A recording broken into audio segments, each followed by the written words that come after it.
for joining us. I'm Jacqueline Swartz, and I'm a board member with Canadian Friends of Peace Now. Our organization is the Canadian partner to Peace Now Shalom Achshav, which is Israel's leading peace movement, and which has long promoted the two-state solution and an end to the occupation. You can find out more about us on our website, peacenowcanada.org. And now I'd like to give a shout out to our co-sponsors,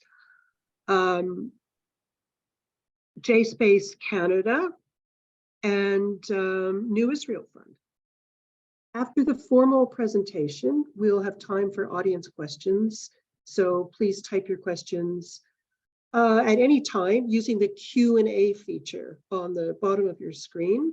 If you wish, tell us where you're writing from and when you type your question. And please make your questions as concise, as concise as you can. Also, I just want to remind you to put the screen on speaker view when you're, just put the screen on speaker view. We're honored to have as our guest today Andrew Cohen, who has a very impressive CV with wide-ranging credentials as a best-selling author and an award-winning journalist. The New York Times calls him one of, quote, Canada's most distinguished authors. He recently created a stir in Canadian Jewish circles with a hard-hitting article in the Globe and Mail called The Unspeakable Silence of the Canadian Jewish Establishment. So I'm going to ask Andrew some questions and turn it over to him. So first question, Andrew, you're writing over the years, your books, essays, columns, reviews are about history, politics, and culture in Canada, the United States, Europe, and beyond. You really write about Israel. So why now? Why now choose to wade into the discussion about Israel, as you did in the Globe and Mail? Well, first of all, Jacqueline, thank you very much for having me. Thank you to Gabriella of Canadian Friends Peace Now. Thank you to Ben Moraine of the New Israel Fund of Canada, and thanks to Joe Roberts of J-Space Canada, all of whom, as you said, are co-sponsoring tonight's webinar. I'm honored to be here, so thank you for that. I should say at the outset, I have no affiliation with any of these organizations other than an intellectual affinity for their activism and for their extraordinary rallying of public opinion in this very fraught time. Jacqueline, you asked why I wrote this. I have indeed not written much about Israel because, quite frankly, it's risky for a Jew to write about Israel, in perhaps a critical way, to speak skeptically or critically of those in Canada who support Israel without any sense of reflection. It's difficult. You open yourself to all kinds of opprobrium. It is not unusual, this happened to me 2 years ago, to lose friends when you talk even modestly or even acidically about events in Israel. And so it's dangerous. The worst, of course, is to be called the self-hating Jew or the anti-Semite. These things do happen. I came to this particular view and piece that you're referring to, was in the Globe and Mail about, I guess it was a month ago, because I've been watching for quite some time the debate in Israel, the extraordinary outpouring of opposition in the streets, the divisions in Israeli society. It soon became clear that what was going on in Israel was increasingly a mass mobilization of what was happening. It wasn't a leftist cause necessarily. It was centrist. It was ordinary Israelis wondering about their democracy. And as they wondered about their democracy, I wondered about our silence in Canada. Beyond the work that you people do and those organizations that I've just mentioned, the establishment in Canada, the Jewish establishment, was saying very little. That establishment being represented largely by the Jewish federations and their what they call their agent, the Center for Israel and Jewish Affairs. So obviously, just a second, so obviously you could no longer keep silent when no, CEJA claimed to represent the Jews of Canada and to take. Well, exactly, Jacqueline. The establishment was suggesting that it represented the views of Canada's 400,000 Jews. Canada is not a small community. Depending on how you estimate or look at it, it's the fourth largest diaspora in the world. That is the fourth largest community outside of the state of Israel. And what is particularly striking, Jacqueline, is that other communities in other places were having the conversation. In Australia, in Great Britain, in the United States, a bigger community with many more voices, very close to us, we hear them. All of those communities were having a more vibrant and illuminating debate than we were having here. Our debate was increasingly being ghettoized and seen as marginal.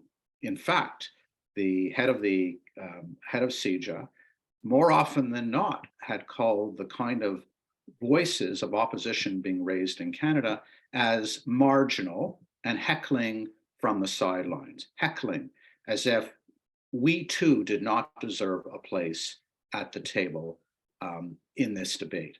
And so what about the Israelis, were they hecklers too, who demonstrate in Nathan's Philip Square every Sunday, waving Israeli flags? Are they hecklers too? No, well, ask the head of CEJA that. But my point simply was to articulate a view as best I could of dissent, to shine a light on our silence. I called it the unspeakable silence of the Canadian Jewish establishment. All the more painful for me, I might say, because of a personal tie I have with the Canadian Jewish Congress, which was the predecessor, entirely different, the predecessor of CEJA. It operated, was elected, it was accountable. It was founded in 1919. Among the founders was my great uncle, Lyon Cohen, my grandfather, Abraham Zebulon Cohen, whose moniker I share. For us, the end of Congress 2011, as it was, the very secretive and extraordinary takeover and silencing of Congress for something different, which was unaccountable, was personally for me and my family, I would say, sad, insulting, and let alone leaving Jews voiceless. So it was in that, against that background, in that spirit, that I wrote the piece I did for the Globe and Mail, and which, being the Globe and Mail, my old newspaper, was very gracious and quick to handle it, and I was very pleased to appear there, and I was very pleased with the reaction it stirred. And what was that reaction? Overwhelming, actually. I write a column for Post Media, and I am in the media on television and radio from time to time, but I have not written something in the last 5 or more years that fostered as much reaction as that piece. And I have to say, people then say, well, was it all negative? No, it wasn't. What was extraordinary was it was overwhelmingly positive. So either my friends who disagree with me decided to stay silent for a change, or simply there were people out there, and I heard from many of them, who felt voiceless in this conversation, who were pained, agonized by what is going on in Israel, and who wanted, as free-thinking Canadian progressive Zionists, Democrats with a small d, wanted to align themselves with those people in the streets of Israel. And I was staggered, actually, by the number of movement on social media, comments in the Globe and Mail, messages to me.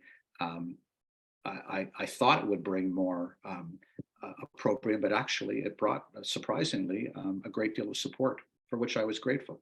Was there a reaction from CEJA? Well, CEJA has a proud and enduring history of ignoring me.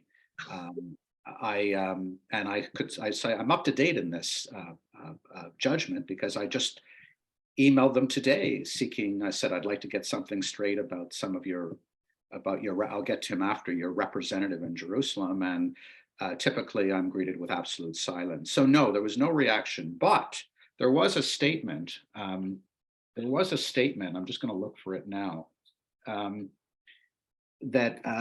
the Globe did publish a piece a week later, which comes from the, I'll tell you who it is. It was three members, the chief executive officer of the Federation of Montreal, the president CEO of the Federation of Greater Toronto, and the CEO of the Jewish Federation of Greater Vancouver. And they jointly published a piece which appeared in the Globe and Mail a week later. It does not mention what I wrote at all. It is as if it did not exist. It is something of it's a very thin rule of kumbaya and expressions of unity in the community and declarations of love for each other. It quotes a poll from 2018 I have to read this to you. This is how it opens. It's a stunning statistics. Nearly 9 in 10 Jewish Canadians say, quote, caring about Israel, unquote, is either essential or important to their Jewish identity. This poll was done in 2018 by Environics. That was news to us. They come up with a poll 5 years later, and it expresses how we're attached to our community, as opposed to the poll that was actually fostered or commissioned by the New Israel Fund of Canada and JSpace Canada, which was taken in March of this year, very much in reaction to events in Israel, which found overwhelmingly the sample, the poll as it included, overwhelmingly a majority of Jews think Israel is moving in the wrong direction. There was no mention of that poll. Instead, the authors of the statement in the Globe and Mail decided, as they would, to invoke a poll and a kind of a motherhood statement. I'm told after, incidentally, that they didn't respond to my piece directly because the Globe would have insisted in today's electronic world that it be hyperlinked to what I had written the week before. So they didn't want that. But really, essentially no reaction. And that's too bad because CJA refuses really, and it has been its policy, I think, to enter the public space in debate with other Canadians. Instead, it demeans other Canadians who have views that they don't consider acceptable. It also, I should say, has contributed to very fraught relations between progressive Jewry and itself.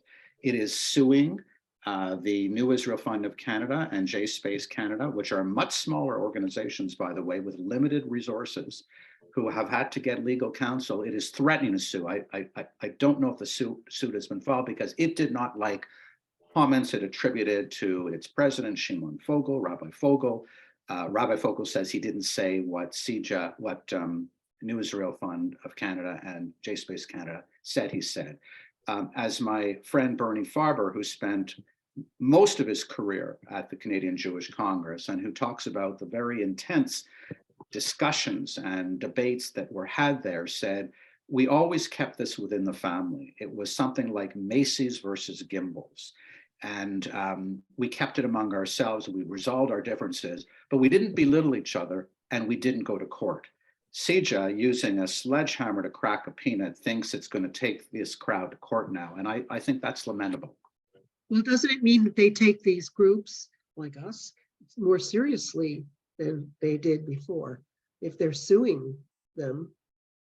That probably is so, and it is interesting. Now, I've asked all three of these progressive organizations to tell me what the response has been in membership, fundraising, attendance at public debates that they've sponsored, social media traffic. All report, and you can speak for your organization, Jacqueline, but all report sharp interest in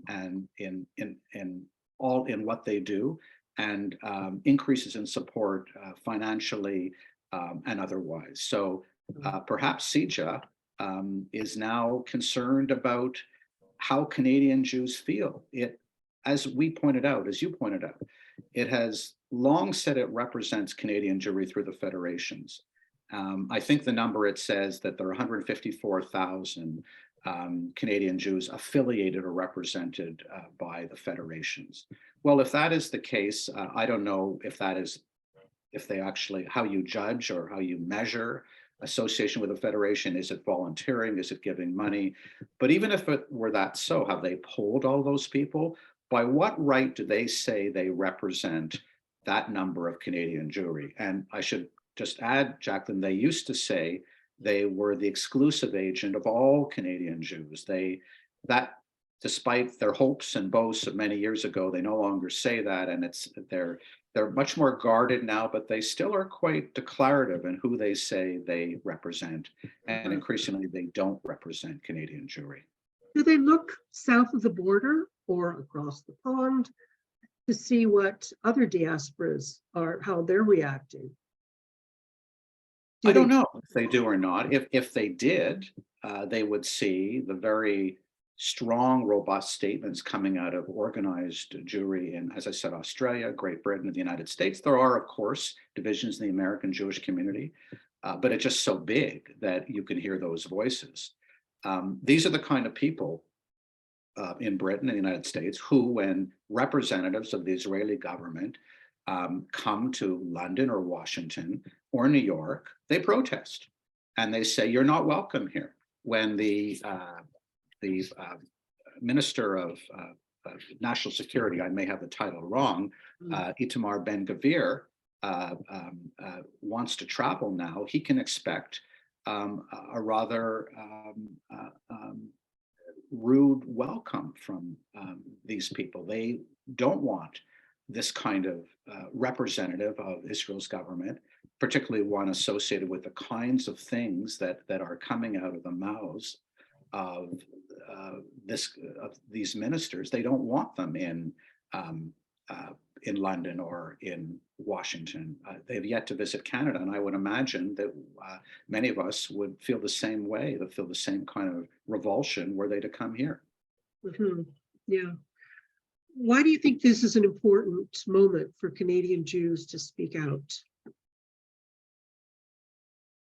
If we believe that we are Democrats, if we believe we are liberal Zionists, if we believe that the State of Israel on its 75th anniversary, which it is celebrating just about now, is a place that believes in human rights and dignity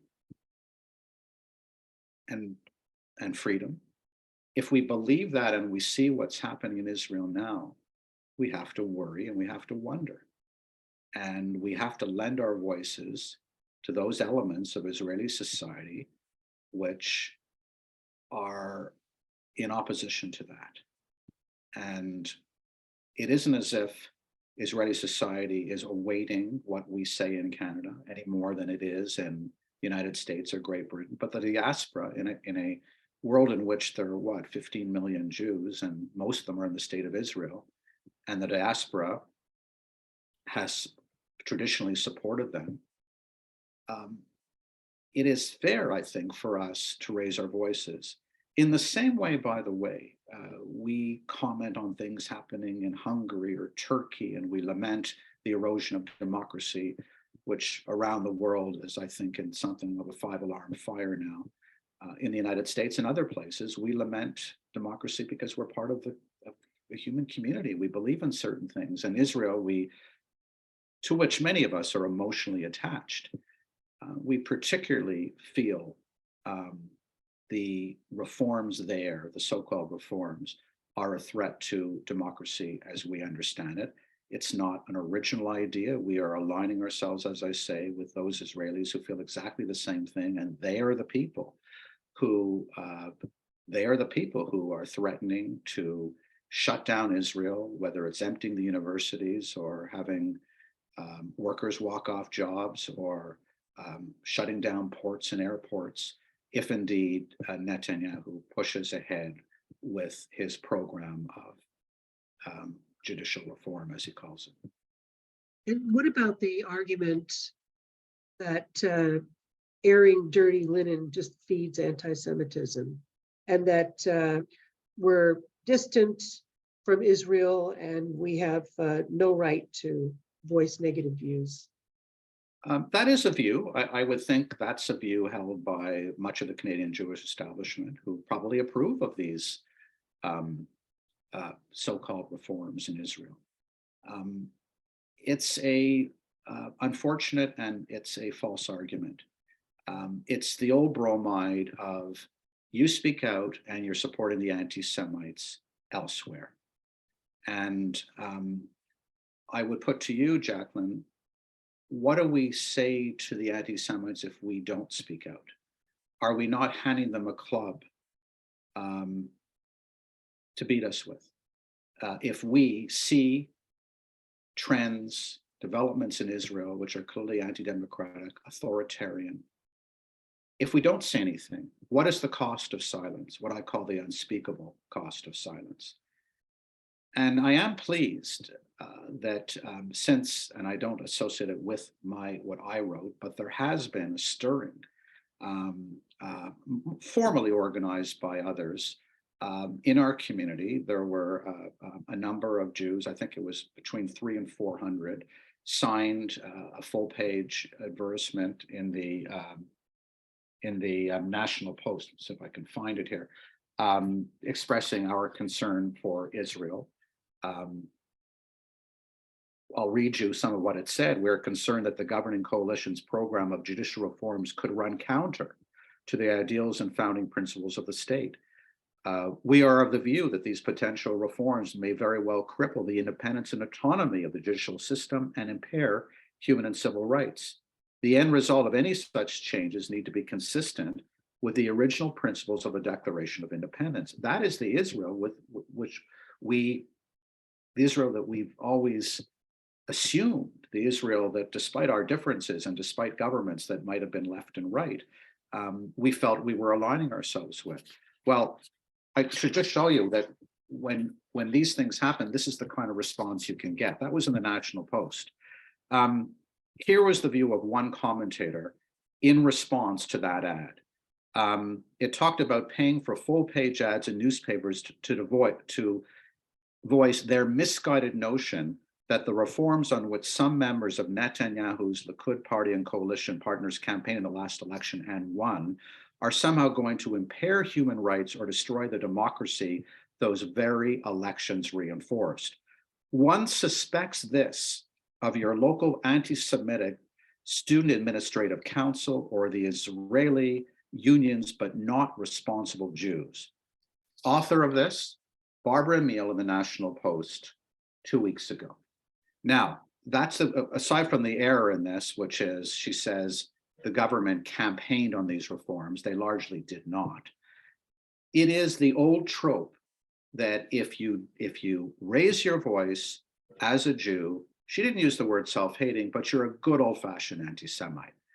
Well, that's the kind of world in which we live, and that's how our community reflects on those, or members of our community reflects on those who share another view. But that particular member of our community has also has been an extremist for decades. She wrote a column against Amnesty International. So I wouldn't use her as an example. I'm just wondering if less extreme people have come out in support of Netanyahu's plans. No, look, I mean, people obviously, when we have a discussion of judicial reform in Israel, those who examine, who observe, who understand how the Israeli judiciary works will say, yes, there is room for discussion, and there has been room for how the Israeli judiciary works. But in the manner in which it's being done now is problematic. It's not a conversation.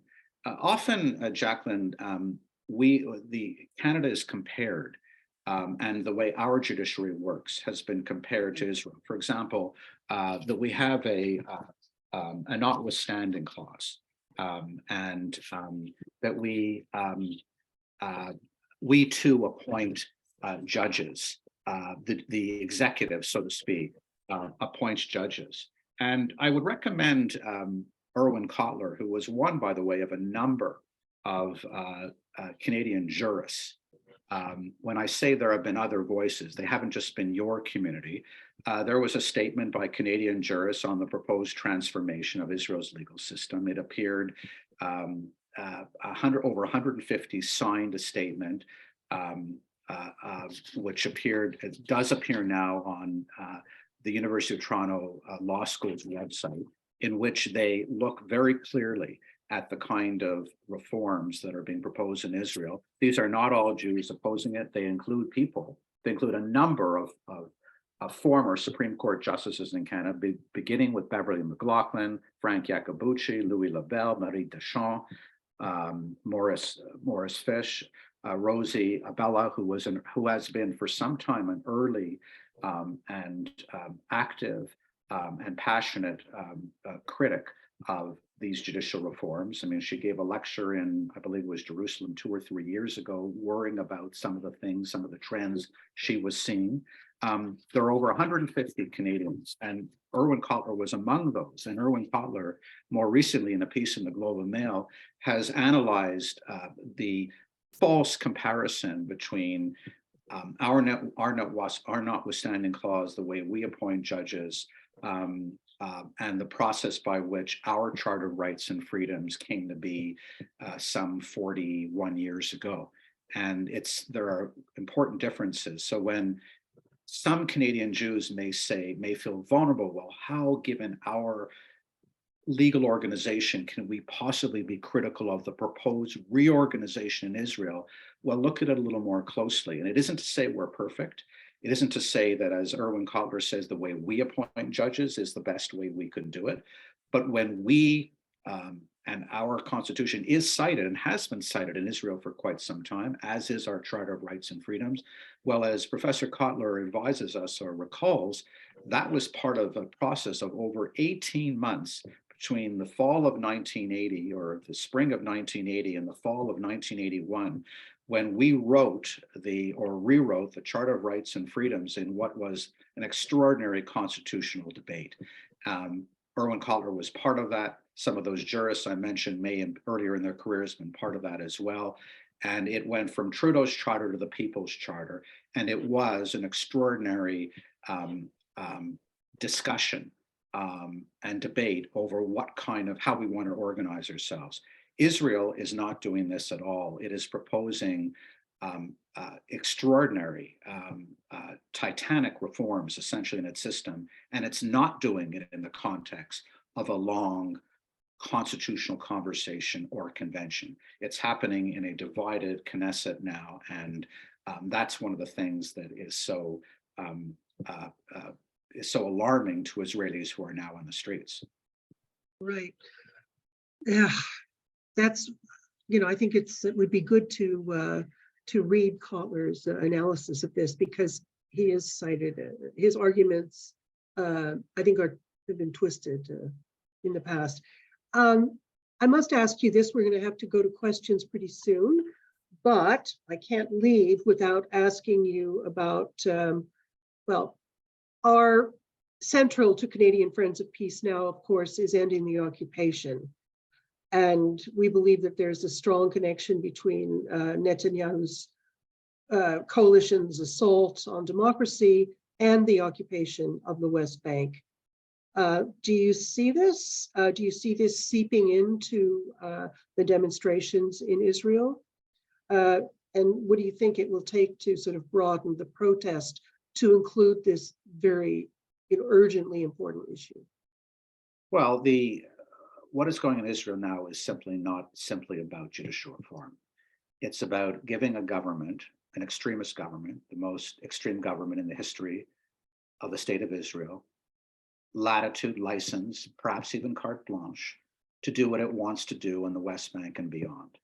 And if that means annexation, if that means the expansion of illegal settlements, without any sense of judicial review, because remember, the consequence of these reforms will be an evisceration of judicial review. Yes, that is part of this conversation, and will contribute to the fracturing of the Israeli state and the erosion of democratic rights there. So yes, this is part of the larger conversation here, that when you knock down these constraints, what are you opening the door to?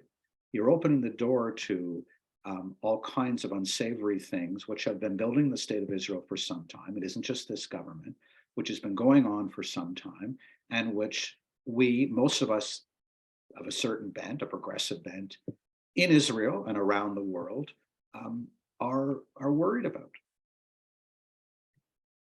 Fascinating. I really thank you for this. And now I know a lot of people have questions, so I'm going to turn it over to Gabriella, our chair. Thank you so much, Jacqueline and Andrew. Just for those who don't know me, I'm Gabriella Gallagher, the national chair of Canadian Friends of Peace Now. And yes, we have a number of audience questions, and I encourage people to continue giving us their questions. I'm going to ask one. I'm going to start by asking one of my own, and that is, some time ago, Andrew, I heard you speak in Ottawa at my temple about the assault on democracy in many countries in the Western world, and I wanted to ask whether why should we be looking at the big picture, why should we be concerned? Why should Western countries be concerned about what's going on in Israel, the assault on democracy there? Is there a danger of contagion? Well, what we're seeing in Israel and the kind of attack on its institutions, which these so-called judicial reforms would represent, is not unlike what some analysts would see is going on in Hungary and Turkey now. It's a slow erosion. It's using the tools of democracy to undermine it. And we know there's a long history of authoritarianism finding its way through from what are democratic institutions. I'm not comparing the rise of Hitler and through Weimar and the rise of Hitler to what is happening in Israel. But Hitler came to power through a democratic process. And the worry is that institutions can be turned in ways that advance certain agendas. So leaving aside what is happening in Hungary and Turkey, we Democrats should be appalled by what is happening in other places, whether it's Russia or Ukraine or the Chinese threats against Taiwan, which is an extraordinarily vibrant democracy, yet is under some strain and people quite worry about its future. We didn't expect this in Israel.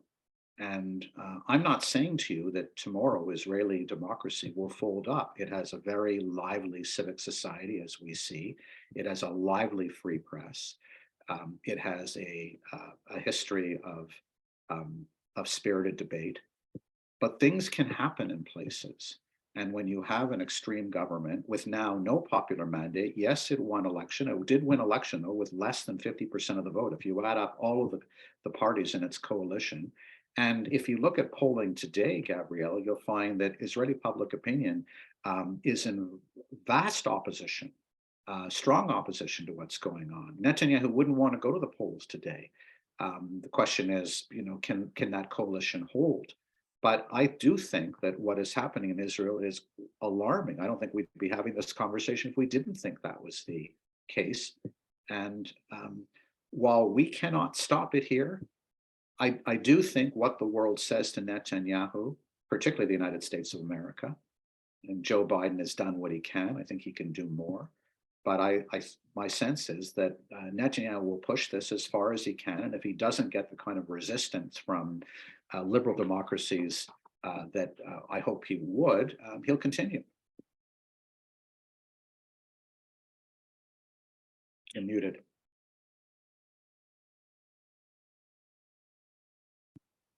You're muted, Gabriella.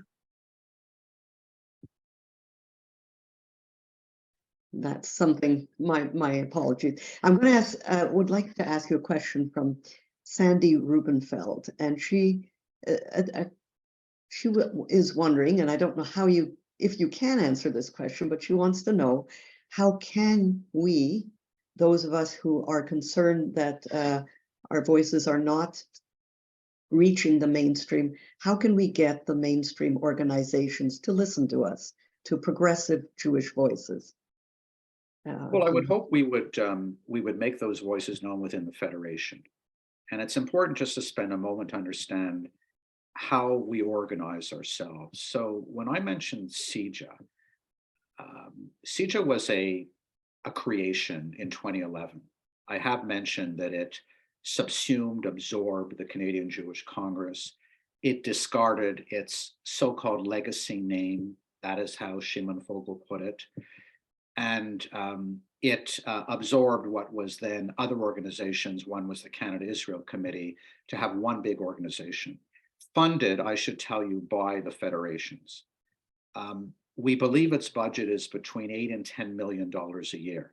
Now, I know from where you sit, Gabriella, and that of and from where the New Israel Fund of Canada sit and JSpace Canada, you do not have a budget of $8 to $10 million a year. Its officers are unelected, they're unaccountable. It has enormous capacity to put out its message. It lobbies Parliament. A former cabinet minister said to me that the cabinet ministers worry when CJA knocks at its doors, believing erroneously that it represents a lot of people. It is well funded. And so this was the organization that succeeded the Canadian Jewish Congress. For 90 years, Congress was, as Irving Abella, the historian, put it, he called it a unique organization. He said it has no parallel anywhere in the Jewish world. It was the singular democratic voice of Canadian Jewry, and it was where all debates that mattered took place. Well, CJA cannot say today that is the singular voice of Canadian Jewry. It cannot say that it represents Canadian Jewry. It cannot say important debates happen there because it doesn't want to have a debate. It wants to receive funding from the Federation and do what it does in its secretive way. So, to answer your question, if Canadians want to affect change, they can stop funding the Federation. Many of us, for example, in a very practical way, supported the charities of the Federation, many of which do excellent work, but the Federation supports CJA. And I and others I know have withdrawn our funding from the Federation, funded charities directly, whatever they may be, and supported Israel, supported organizations that the ones represented here tonight, particularly, who have a very distinctive voice. So if we want to affect change, you have to say to members of the Federation, the way in which CJA operates does not represent me. It is not the Jewish Parliament of Canada that the Canadian Jewish Congress was. And it no longer talks about those things, whether it's an interfaith dialogue or immigration, or all kinds of questions that Congress used to debate. We don't do that anymore. And to reclaim that sense of representation, we have to go to where CJA, which again calls itself a representative, much of Canadian Jewry, where it resides. Okay. A related question we received from an anonymous attendee asks you've touched on it already, but maybe you could just go back to it. How did it happen that we moved from a vibrant, collective Canadian Jewish Congress to what we have today? Gabriella, I wish I knew. Really, it's not a conversation that was had. We had a situation in which a number of powerful, wealthy Canadian Jews aligned directly or indirectly with the conservative government of Stephen Harper did not like the kind of conversations that were happening in Congress and found a way through its representatives to, after what was called a process of consultation, although I'm told there was actually very little consultation, to essentially disband it. And when it did, and some of the more poignant and powerful messages I got after I wrote my essay in the Globe and Mail lamenting the demise of Congress, it's only 10 or so years ago, were people who had been associated with Congress and talked about the kind of organization it was. And it's also important to understand that some of the names associated with Congress were people very much respected in the Canadian Jewish community. Among its presidents was the historian, I've already quoted him, Irving Abella, Erwin Kotler, Rabbi Gunther Platt, other rabbis who had stature and influence in the Jewish community. And when we tried to speak as one, I can safely tell you that whatever CIJA may do, its leadership does not have the influence or the range or the effectiveness that the presidents of Congress had. And we called it Congress. Congress was very much a part of how Jews felt in Canada up to not that long ago. It had its problems, no doubt it quarreled, no doubt it may have made missteps, but by and large, at its core, it was an accountable organization. Its representatives were elected. That does not happen in CIJA today. So CIJA can hide behind a very generous budget. Its representatives are unaccountable. And I should mention here, one of them, David Weinberg, its representative in Jerusalem, is well known as an extremist in his views. He's a public commentator in Jerusalem. He appears in the Jerusalem Post. I'm not the first to say this, but his views are for Israel quite extreme, in support of all of these so-called reforms. He continues. I asked today, CIJA, does this person still represent you? Of course, I did not hear because I never do, but I'll take it that he still does. He's on the website. And this is the kind of leadership that they're putting before us and saying, Canadian Jews, align yourself with this. Well, we don't, many of us. So does this, just to be clear, this man, Weinberg, is he writing as a representative of Canadian Jews? Is that? I asked that very question of CIJA today. It did not respond. I think it is fair to say that he may attach a disclaimer, although I can't be sure, but it's not hard to look and see. He may attach a disclaimer to his column saying, my views are my own. But understand something. This man is in your employ. He is your representative in Jerusalem. He is part of the leadership circle of CIJA. He is listed as a media contact on the website. And his views, you might think about this for a moment. Would a self-respecting organization claiming to represent mainstream Jewry tolerate in its midst, on its staff, someone with these kinds of views? He's entitled to have any views he wants. He's a senior fellow, incidentally, of the forum, which has been, in a sense, the incubator of these judicial reforms. And so he has very public in that. He may claim they're his views, but imagine this is the person representing the country's exclusive agent for Canadian Jewry in Jerusalem. What does that mean? Oh, very interesting. So you were the forum you're referring to is the Kohelet forum. Yes, I'm sorry, it slipped my mind. Yes, and the New York Times has written about, Gabriella has written about its influence and how it calls itself, quote, the brains of conservative Jewry in Israel, which is fine. You know, do what you want, but understand your association between your man in Jerusalem and who you are in Canada. Okay, thank you. So we're getting lots of questions, and I'm going to try to, and also lots of comments, but it's the questions that I'm going to.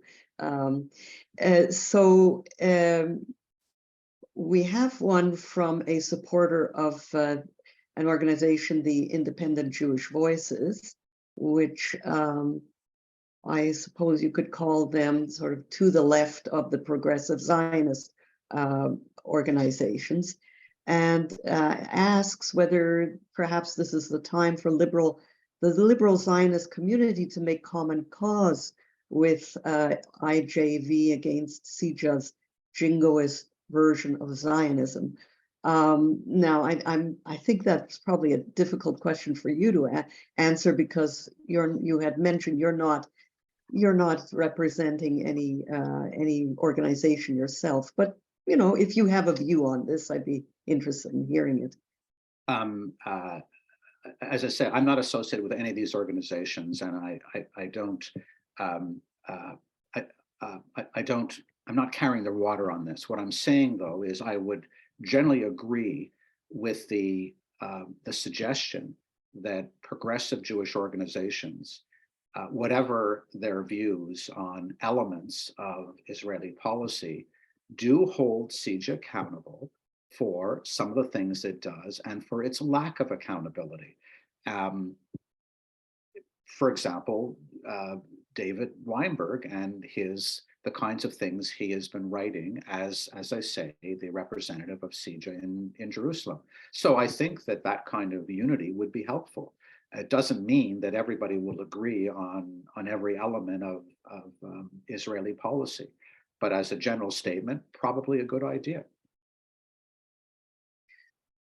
Now we're getting some questions that may be a little bit beyond your area of expertise or whatever, but I'll ask one from Larry Haven. Again, you kind of touched on it, but I'll see if you have something to add. And he says, why do you think protesters on the streets of Israel and the diaspora are now outraged but didn't respond in a similar overwhelming fashion the many times Israel carried out outrages in the occupied territories? So, yeah. Well, that's a statement of fact. That it is true that Israel has done things which have been inexcusable for some time. And we saw some of this in the Gaza campaign of a couple of years ago. But I would suspect that much of Israel, and people have said this for some time, is simply less engaged with some of the things happening on the West Bank, that a whole class of people in Tel Aviv think a certain way and act a certain way. I don't have a clear, definitive answer on that. I just would say that I think it's encouraging, refreshing, exhilarating to see the number of people in the streets today in defense of Israeli democracy and understanding what its erosion may mean for the occupied territories and for settlements and for the future of Israel as a democratic state with a increasingly large non-Jewish minority or element. Okay, I'm now going to ask you a question that is perhaps a little more directed at you personally, and that is, and I think it's an interesting question. Why did you not write your piece in a Jewish paper to address the community rather than to the public at large? Well, what Jewish paper would that be? We essentially have, Gabriella, no Jewish press in Canada. Again, when Congress was Congress, we had the venerable Canadian Jewish News. And I might say even earlier, there was a vibrant Canadian press, Jewish press, some in Yiddish, some in Hebrew, some in English, in Toronto, Montreal, well, largely Toronto and Montreal. That was true of Jewish communities everywhere. What a time it would have been to be a journalist about 100 years ago in Europe, in Warsaw and other places. But in Canada, we had a very vibrant Jewish press. There is no vibrant Jewish press today in Canada. And thank you for the listener for that question, my next piece will be written in the United States for a publication with 3.5 million readers, because this should be taking place. And I want to give a shout out to the number of people who were involved with the Canadian Jewish Record, which was briefly a very fine forum of conversation and debate, which emerged when the Canadian Jewish News disappeared. It has now reappeared in a certain way, but disappeared a couple of years ago. And there is talk it may be revived. But one of the reflections of the weakness of our community is the absence of debate within our own press. We essentially don't have one. So I was grateful to the Globe and Mail for giving me the platform it did, which reaches the people it does. But you're right, much of this conversation should take place in a Jewish press. And until we have one, it will have to take place in the more mainstream press. And I would suggest to you the limits and the patience of the mainstream press for this kind of a conversation, however important you and I might think it is, will be of less importance to them. Okay, well, we have a related question from Harry Schachter, who asks, as an experienced and accomplished Canadian journalist, can Andrew comment on the performance of Canadian media in covering the current crisis in Israel? Well, we live in a world of diminished resources in the media. I grew up in a world, I was a foreign correspondent for the Globe and Mail, and when I went to Washington 25 or more years ago, the Globe and Mail had correspondents in a number of foreign capitals. I believe it had somebody, and for a while, the Globe had someone in Israel, my old colleague, Patrick Martin. I don't think, well, he certainly wasn't there then. I wish we covered that area of the world better than we do. I wish we covered the world better than we do, but the culture has been diminished. And so we don't have the level of conversation generated by Canadian correspondents in these places that would engender or foster the debate here. I mean, the value of Canadian correspondence was always to identify those issues which particularly might resonate with your audience at home. I like to think that whatever the publication was, or the network, whether it was a CBC or CTV or the Globe or the Star, before that, other organizations, when we went abroad, we tried to focus on stories that would be of interest to our audience or our readership. I think we can do a better job, but the absence of reporting from Israel is a sad reflection of frankly, the erosion of media coverage of the world, because it's expensive and we don't really want to do it. Thank you. So I think we have time for just one more question, and I apologize to those who actually we have a number of comments. Maybe Gabrielle, I don't mind if you'd like to ask a few more, that's fine with me. Okay. Well, before I get to the next question, though, I will I just want to briefly do a brief pitch to members of our audience to appeal to you to, if you feel so moved, to make a donation to Canadian Friends of Peace now, because as Andrew alluded to, we certainly do not have a budget of millions, and we rely entirely on donations from individuals like you. So if you feel so moved, we'd be very appreciative. You would get a tax receipt for anything over $10, and you can do that through our website, www.peacenowcanada.org. Now, yeah, so let me just, here's a question that says, would it be possible, from Dina Sokolov, would you think it would be possible to bring back a democratic body to represent Canadian Jewry, something like the Congress? And in brackets, would you run for president? That's fair. Well, I have a day job, but thank you.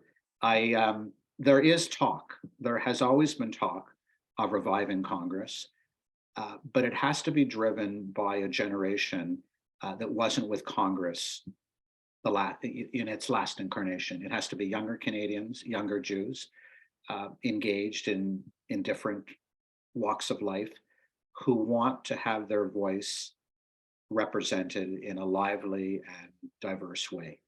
And we have to want that. And we in Canada make the mistake too often of thinking ourselves as small or unimportant. 400,000 Jews is not nothing. It is in a country of 40 million people, so it's not a huge part of it in numbers, but it is influential and always has been, or at least in the last 3 generations. And there, as I say, the name I think still exists, and there are people who talk about it. There were meetings, I think, as recently as 2 or 3 years ago, but it's a big undertaking, and you have a very well-funded and, as I say, unaccountable organization purporting to represent progressive Jews, which does not. And it will take some movement. It will take probably the establishment of a new Jewish press. It will take a good deal of heavy lifting, much of it thankless by people who know what they're doing. It will take the resources of wealthy Jews who have stepped up. It was wealthy Jews who paid for that ad in the National Post and in Israeli newspapers. And I'm hoping we'll do even more, and we thank them for that. But it will take people like that to revisit what we had, to revive what we had, and to be, once again, to have a lively conversation among us. Okay. So, since you've been so gracious we do have time for maybe 2 more questions. Who does the UJA represent, and do they support the Federation? Well, UJA, I think we're getting technical here, and I don't want to be held to this. They are the Federation, and it is the Federation that supports the work, funds the work of the Center for Jewish and Israel Affairs. It's noteworthy, Gabriella, that when this was created in 2011, the word Canadian did not appear. It was the Center for Jewish and Israel Affairs. There's no Canadian in it. Already we were detaching ourselves, I think, from our past. The legacy name, as Shimon Vogel called it, was discarded like yesterday's bagels. And it was something that happened so seamlessly and quickly, and then it was gone. And so what is so interesting about the public statements made by CJA, when things happen that progressive Jews, that alarm, terrify progressive Jews in Israel, there's something of a shrug from the leadership of CJA.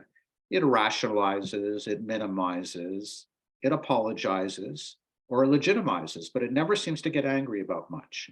And Shimon Vogel, Rabbi Vogel, who runs it, was quite all right with the disintegration of the Iranian nuclear agreement when it was under Donald Trump. A number of positions has said things that seem very comfortable with the way in which things are unfolding in Israel, while saying he's not. And so it's a remote, distant, secretive, mysterious organization that doesn't want to enter the public space in debate, doesn't appear in newspapers with op-eds that I can see, doesn't want to respond to people like me to have an honest debate, just wants to ignore most Canadian Jews and serve a smaller minority, which seems to be quite fine with the way things are unfolding in the state of Israel. Okay, and so we'll have a final question here, and I'll just apologize to the most of the rest are really comments, and so I'm not going to read them out.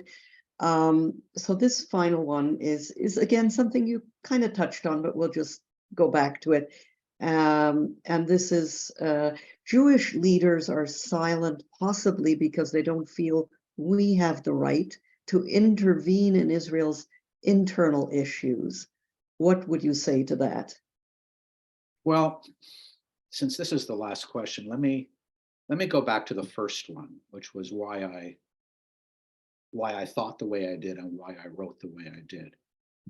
When I was in Hebrew school in Montreal at the Shar Shamayim Synagogue, which was founded by Lion Cohen and, well, actually Lazarus Cohen, his father, my great-grandfather, and some of my forebears, with which my family's been associated for about 5 generations now. When I was about 10 years old, Elie Wiesel wrote a book called The Jews of Silence.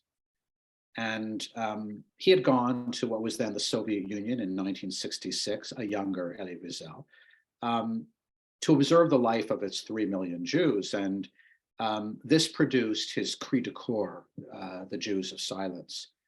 When he got back, curiously, he confessed that he was less concerned about Soviet Jews than the detachment of his American counterparts.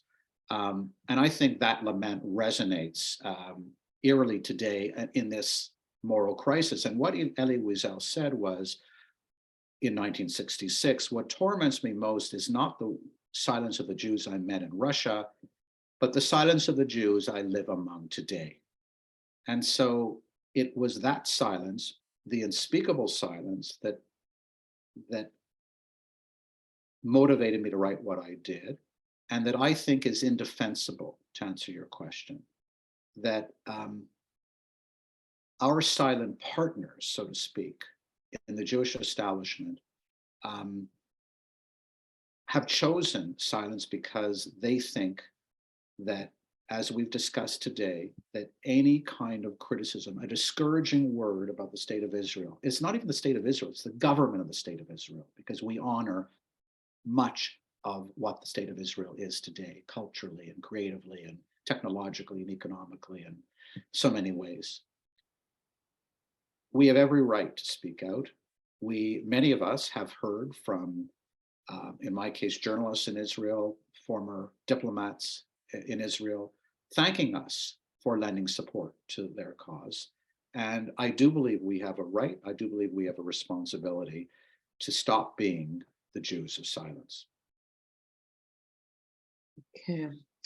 Andrew, I think we have to wrap up.